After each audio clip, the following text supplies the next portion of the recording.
બહેનો નથી મળતું? આ બહેનો ના પાડે છે, ભાઈઓ આ પાડે છે. અલ્યા હાથ તો ઊંચા કરો, નથી મળતું એવું. તમે અહીંયા જો તમારું મોઢું નહીં ખોલો, પક્ષનો પરિવાર બેઠો છે ત્યાં તમે તમારા પ્રશ્નોને વાચા નહીં આલો, તો હજુ તો ભાજપની સામે લડવાનું છે. ભાજપના ધારાસભ્યોને ચેલેન્જ કરવાની છે.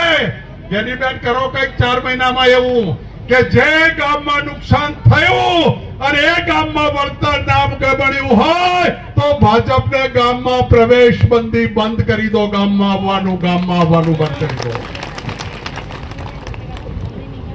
બેસણામાં જઈએ છીએ, વિવાહમાં જઈએ છીએ, ધાર્મિક પ્રસંગોએ જઈએ છીએ.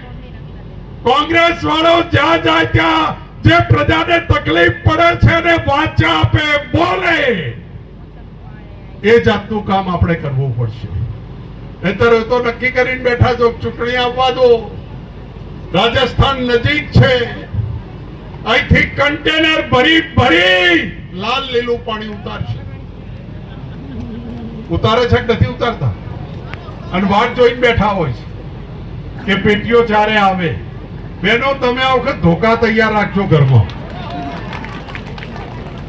કોંગ્રેસ નક્કી કરે કે અમારે મત લેવા છે પણ વ્યસનનું ખપ્પર દારૂ ક્યાંય વેચવો નથી, એ નક્કી કરે. ભાજપ વેચવા નીકળે ક્યાંય પહેવા દેવો નથી.